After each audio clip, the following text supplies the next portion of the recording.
저는 바로 첫 번째 질문 여쭤봐도 괜찮을까요? 네, 교수님께서는 지금 학자로서의 엄청난 커리어를 가지고 계시고 지금도 그 길을 걸어가시고 계시잖아요. 과연 교수님께서는 본인이 학자로서의 정체성을 어떻게 생각을 하시는지에 대해서 먼저 여쭙고 싶어요. 아마 교육 철학자로서 나를 어떻게 이해하느냐 이런 거를 묻는 것 같아요. 네. 글쎄요.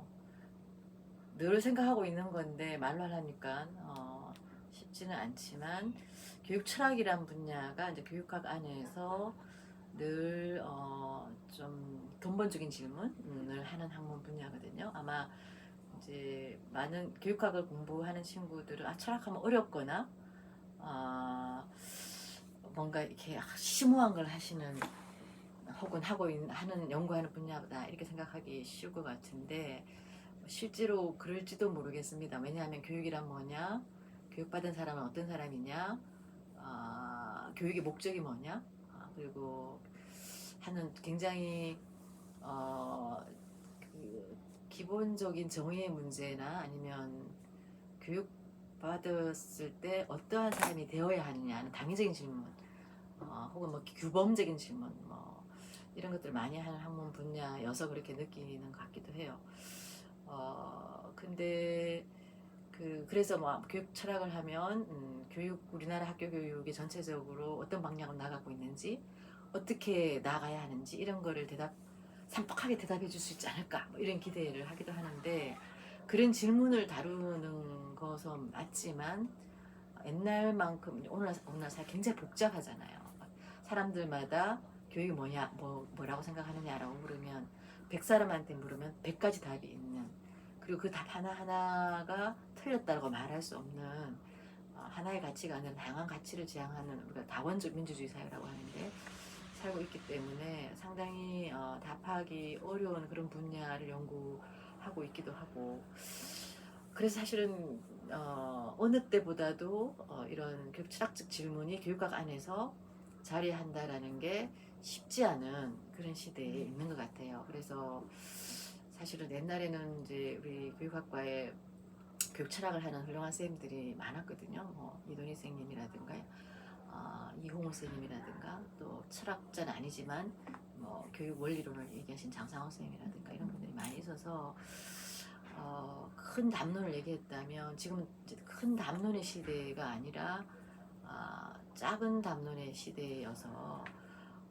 제 얘기도 뭐 그런 것 중에 하나로 바라본 시선이 있어야 되고 그런 것 같아요. 그래서 개인적으로는 좀 힘들어요. 그래서 큰 얘기를 해서 탁탁탁 해야 되는데 너무 복잡한 여러 가지 요인들이 있어서 그런 부분들이 혹시 교육 철학이란 분야를 많은 교육 학도들에게 덜 매력적으로 보이게 하지 않나 하는 그런 걱정도 있는데, 하지만 저 개인으로서는 교육 철학이 굉장히 재밌고 중요한 주제를 하고 있다고 생각하고 또 이따가 어떤 구체적인 연구를 하느냐에서 얘기를 하겠지만 교육 현실에서 교육 철학은 굉장히 중요하다. 교육 실천을 하는 사람이든 교육 정책가든 왜냐하면 이제 교육다운 교육이 뭐냐를 생각하는, 교육을 어떻게 하면 잘하느냐라기보다는 교육이 아무리 잘해도 이게 바른 방향으로 가지 않으면 소용이 없는 것처럼 그런 근본적인 질문들을 하면서 주저하게 하고 멈춰서 생각해 보게 하고 하는 분야이기 때문에 굉장히 중요하지만 다른 한편으로 아까 얘기한 여러 가지 이유는 빨리빨리 바뀌고 빨리빨리 뭔가 효과가 있는 그런 걸 요청하는 사회 속에서 어려움을 겪고 있지만 굉장히 중요한 분야다. 그리고 요즘은 개인적으로 이제 내가 이제 서울대에 온 지 한 10년 넘어서면서 그 전에 다른 학교에 있다 왔거든요. 10년 넘어서면서 교육 철학이 좀 교육공학이나 상담이나 행정이나 이런 분야처럼 좀 이렇게 당장 사람들에게 영향력을 미치는 그런 학문 분야로 힘을 갖기 위해서 어떻게 해야 될까 이런 고민을 많이 하는 것 같아요. 이때까지는 그냥 내 공부하고 이 중요하다고 생각하고 내 학생들만 길러도 됐다면 이제는 좀 교육 철학을 전공하지 않는 사람들이나 교육학도들에게 어떻게 좀 힘있는 발언을 할 수 있을까 이런 고민을 하면서 좀 교육 철학적 작업을 좀 새롭게 하는 조금은 더 사람들이 알아들을 수 있게 하고 조금은 더 사람들이 귀를 기울이게 하고 그래서 그 교육 철학적 어떤 사유 교육에 대한 진짜 사유가 정말 가치가 있다라는 느낌을 주게 하기 위해서 뭐 할까 이런 고민을 하고 있습니다. 그래서 쭉 얘기 들어보면 내 생각에는 여전히 좀 답이 명쾌하지는 않지 않을까 싶은데 기본적으로 교육 철학은 교육에 대해서 평소에 하지 않는 질문들을 하면서 근원적인 질문들을 하면서 돌아보는 그리고 주저하게 하는 이까지 했던 방식에 대해서 돌아보고 좀 다르게 그것을 생각하게 하는 그런 분야다. 그런 의미에서 굉장히 비효율적으로 보일지 모르겠지만 예측이 불가능한다고 하는 미래 사회에서 이런 태도는 필요하지 않을까. 왜냐하면 이때까지 해왔던 방식으로 하면 안 되는 미래 사회니까, 그죠? 그래서 그게 아마 제가 조금은 교육 철학하면 미래 사회에서 요구하는 그런 태도들의 어떤 거를 길러줄 수 있어. 그렇게 말하고 싶어지기 시작하고 그 작업을 위해서 조금 앞으로 노력하고 싶다. 이런 얘기 하는 걸로 좀 마무리할까요? 길어졌는데. 그런 교육 철학을 교수님께서 전공으로 선택하시게 된 계기를 여쭤볼 수 있을까요? 저는 원래 학부는 인류학 했어요. 인류학을 하고 저기 여기 사회대에서 사회학 분야고 또 그 인류학에서 주로 하는 에트노그래피라 그러나요? 그러니까 질적 연구 이런 것들도 학부 때 굉장히 좀 심각하게 하고 그랬었는데 조금 늘 물론 학부 때 이제 그 뭐라나 동아리죠. 동아리 요새 말로 동아리에서 그 지체 부자유 아이들이 있는 재활원에서 약간 봉사활동을 한 적이 있는데 그걸 하면서 좀 교육에 대해서 관심을 가졌던 것 같아요. 왜냐하면 나는 내가 알고 있는 거 내가 뭔가를 알고 얘네들이 필요하는 내용을 내가 알고 있으니까 가르치면 금방 되겠거니 했는데 너무 어려운 거예요. 그러니까 내가 알고 있는 거랑 내가 알고 있는 것을 가르치는 건 완전히 다른 차원의 일이다라는 걸 알고 내가 왜냐하면 너무 못 가르치더라고요.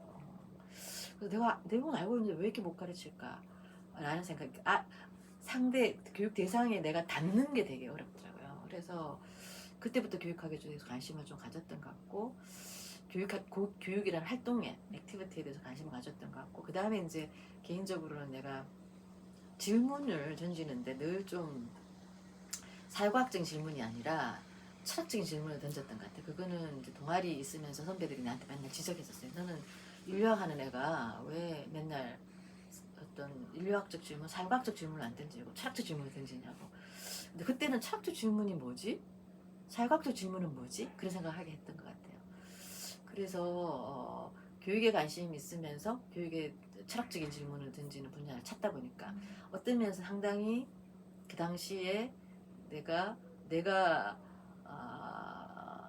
다른 사람들이 나한테 하는 코멘트, 나에 대한 코멘트를 갖고 내가 무슨 공부를 해야 하지에 대한 고민 끝에 선택한 것 같아요. 그래서 대학원을 그래서 이제 교육학과에 교육 철학 전공으로 왔죠. 그래서 처음부터 교육학 공부할 때 저는 교육 철학을 해야겠다는 생각을 했던 것 같아요.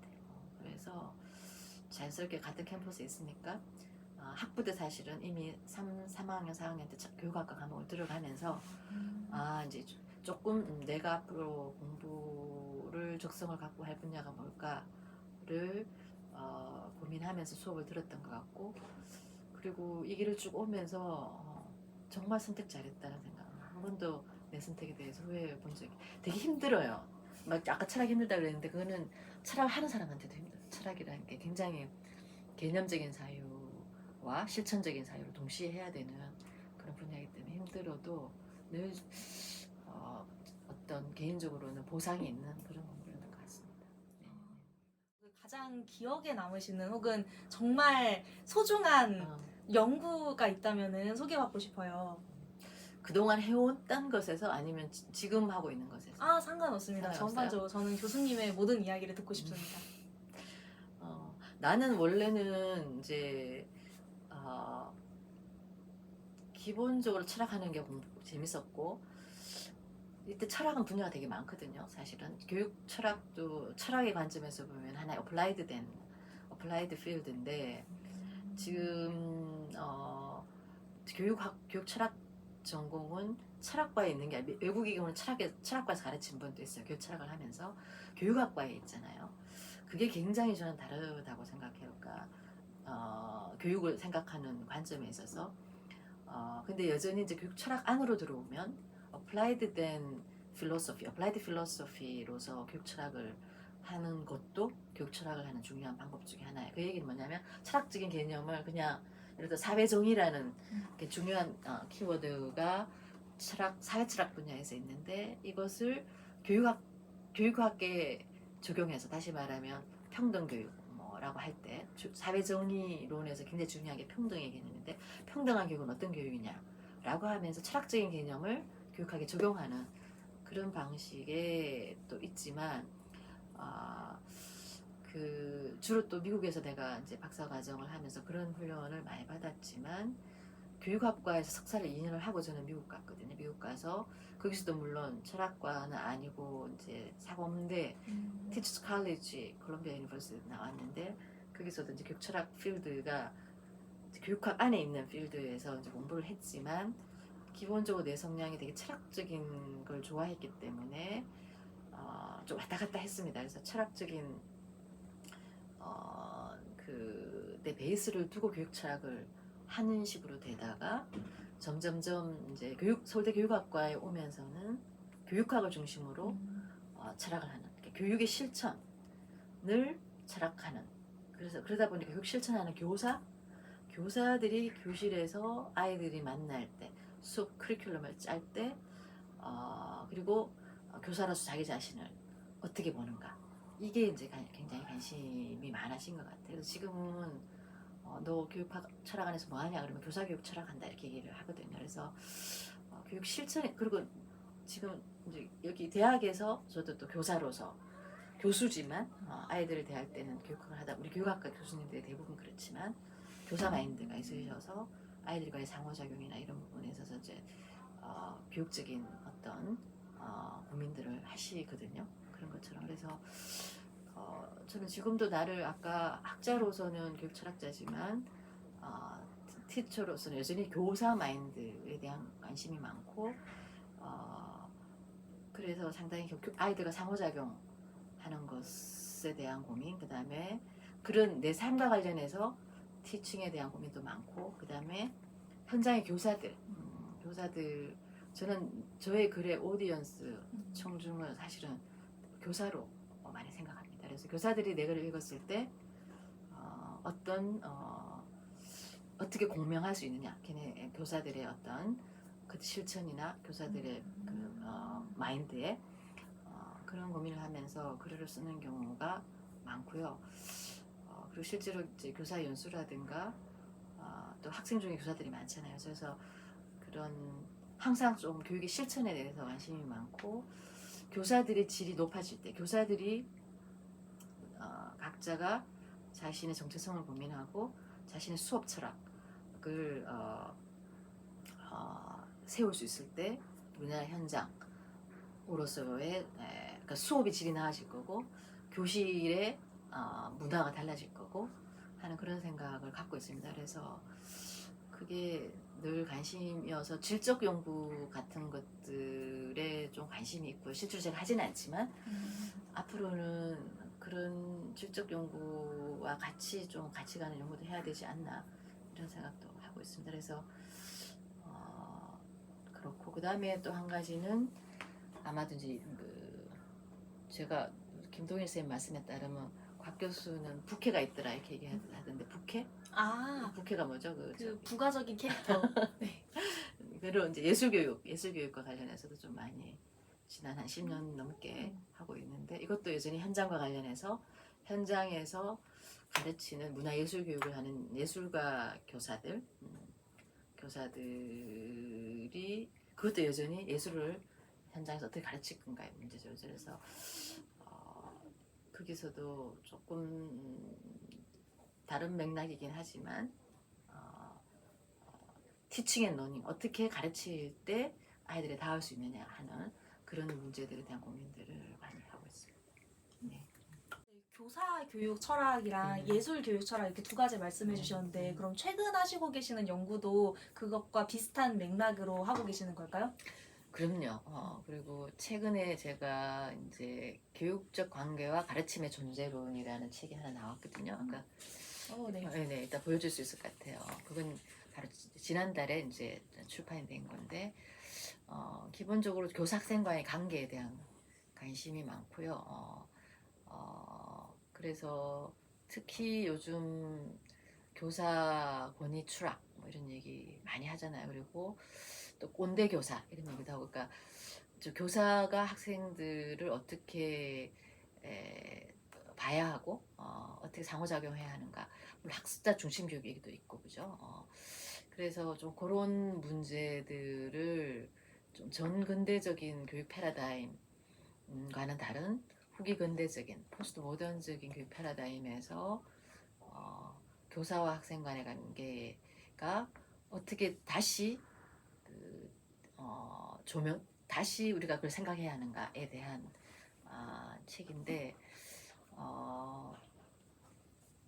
교사들에게는 굉장히 좀 시급하게 사유해 볼 수 있는 거리를 좀 제공하는 텍스트가 아닐까 그런 생각을 했고요.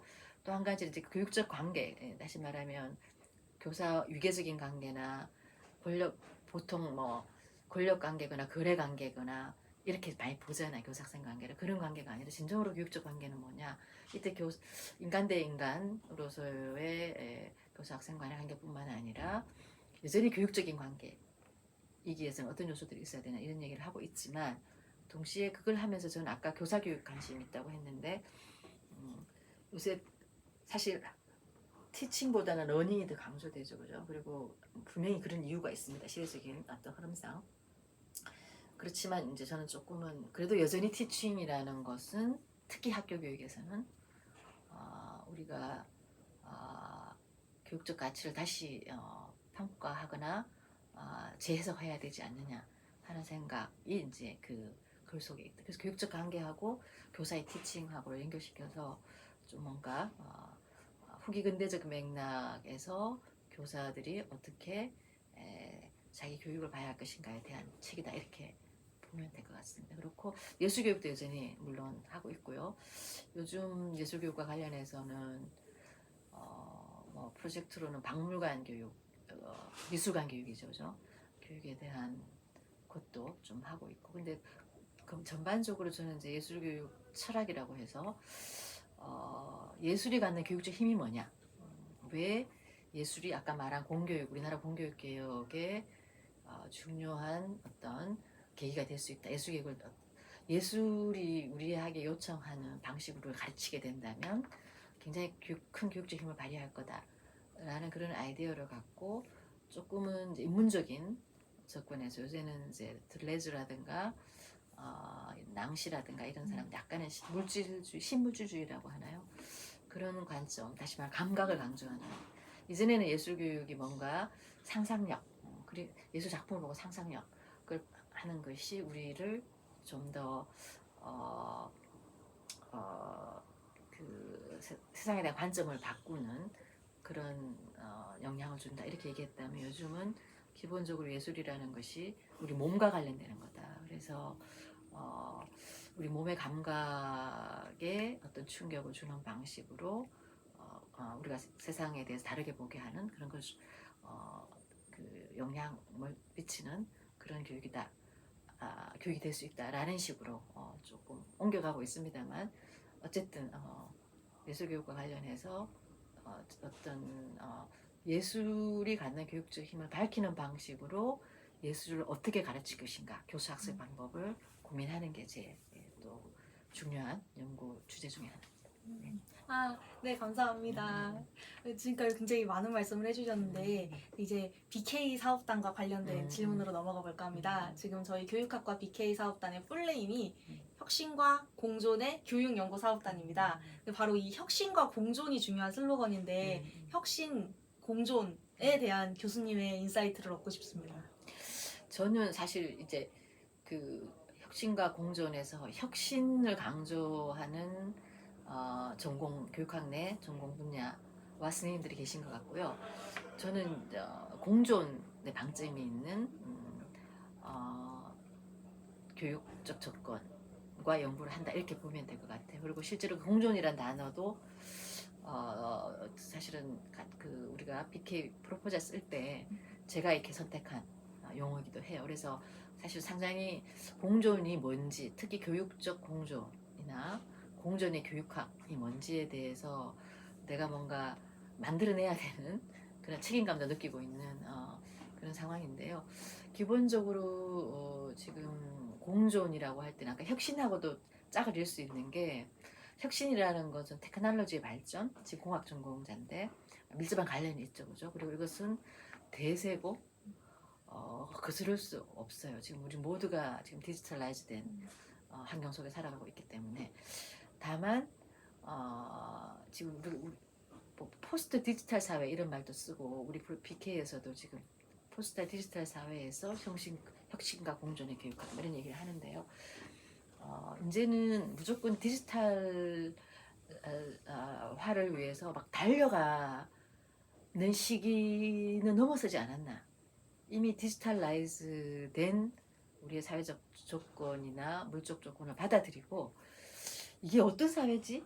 들여다봐야 되지 않나. 그러니까 여기서 도대체 우리 경험이 어떤 식으로 재편되고 있고 우리의 자아의 구조가 어떤 식으로 달라지고 있는지를 아까 주저하면서 돌아봐야 돼. 우리가 해온 걸 돌아봐야 된다고 했잖아요. 그런 차원에서 한번 보자.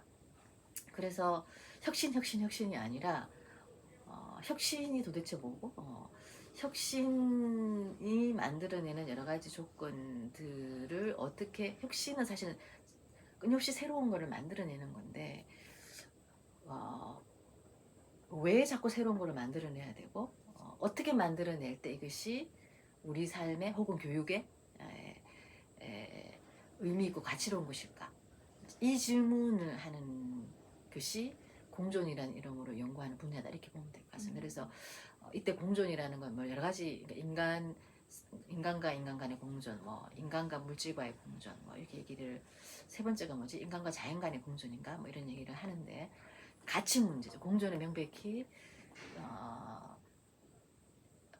서로 성격이 다른 구성원들 간에 혹은 요소들 간에 이질적인 요소들 간에 어떻게 평화롭게 서로가 서로를 적대시하지 않고 혹은 서로가 서로로부터 배우면서 공존할 수 같이 존재 함께 있을 수 있을까라는 게 이제 공존인데 그러니까 공존은 그 자체가 어떤 의미에서는 가치 지향적인 윤리를 담고 있죠. 그래서 혁신은 조금은 뭔가 끊임없이 새로운 것들을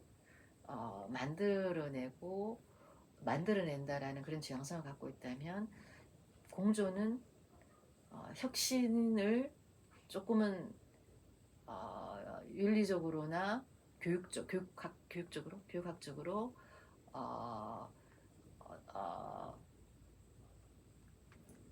베네피셜한 방식, 그죠? 좀 우리 혜택을 주는 방식으로 가도록, 그죠?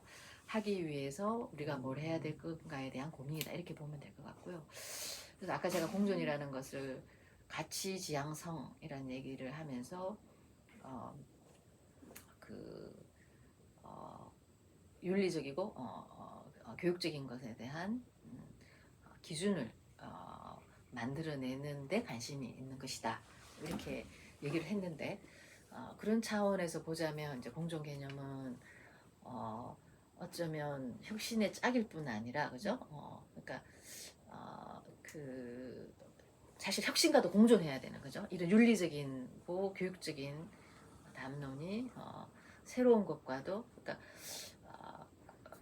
어떻게 같이 갈 수 있는가를 고민해야 되기 때문에 서로 이제 뭐라 하죠 보완적인 그런 역할을 하는 가치, 두 가지 가치 이렇게 얘기를 하면 좋지 않을까라는 생각이 듭니다. 네. 혁신과 공존 사이의 관계에 대해서 말씀을 해주신 것 같아요.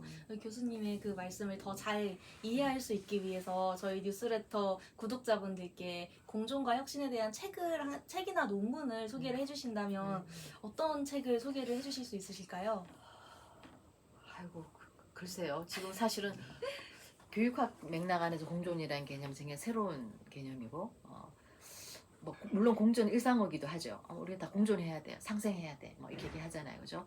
그렇지만 우리가 지금 쓰고 있는 공존의 개념은 훨씬 더 교육학적으로 새롭게 해석하고자 하는 개념이기 때문에 사실은 교육학 바깥에서 얘기되고 있는 여러 가지 자원들에 우리 기대해서 이걸 지금 새롭게 해석하고 있거든요. 해석하고 있는데 주로 제가 이 개념을 처음에 이제 우리 BK 사업단의 제목으로 뽑을 때는 교육 철학자 중에 장릭 낭시라는 프랑스 현대 철학자가 있어요. 그 사람의 개념을 갖고 왔어요. 그래서 그 사람이 말하는 공동체 개념, 그러니까 공동 내 존재로서의 공동체 개념 이렇게 얘기하는데 명백히 공존한다고 할 때는 이질적인 것이 같이 있는 것, 그죠? 어떻게 이제 그런 이질적인 것 우리가 한 가지 가치로 똘똘 뭉치는 공동체가 아니라 각각이 다 다른 가치를 지향하지만 이것이 서로 경쟁하거나 해하는 것이 아니라 어떻게 평화적으로 그리고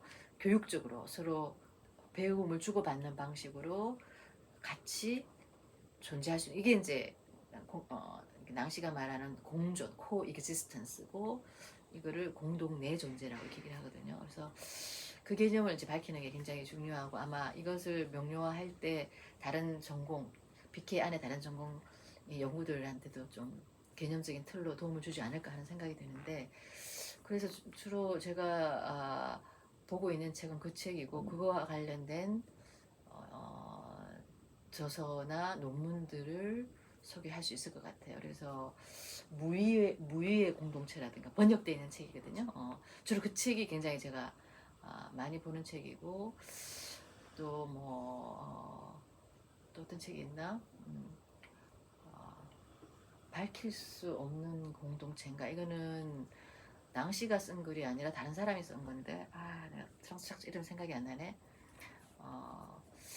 주로 공동체, 새로운 공동체를 어떻게 다시 말해 포스트 모던 사회에서 이전에 우리가 알고 있는 동일한 규범을 중심으로 그 공동체를 규정하는 그런 공동체가 아니라 그리고 개개인들의 합으로서 그냥 공동체 이게 아니라 좀 우리가 다른 방식으로 존재하는 공동체를 지향하는 그런 책들을 좀 보면 좋지 않을까 하는 생각이 듭니다. 네, 감사합니다, 교수님. 이제 대망의 마지막 질문인데요. 지금도 이 시간에 열심히 공부를 하고 있을 모든 학자를 꿈꾸고 있는 대학원 선생님들에게 한 말씀 해주신다면 조언 한 말씀 부탁드려도 되겠습니까? 네, 아마도 이제 내가 공부하는 사람이니까 뭐 어떤 얘기를 해주면 도움이 될까 하는 생각을 하면서 여기 질문 자체가 과거에 본인에게 현재 교수님께서 해주고 싶은 말 이렇게 얘기했잖아요, 그죠? 굉장히 나는 이 후자 질문으로 인해서 조금 더 진지하게 옛날에 내가 꿈꿨던 학자상, 내가 되고 싶었던 학자상을 생각해 보게 되는 것 같아요. 하게 되는데 나는 옛날에 공부할 때 이제 되게 멋진 학자가 되고 싶었던 것 같아요. 공부도 열심히 하지만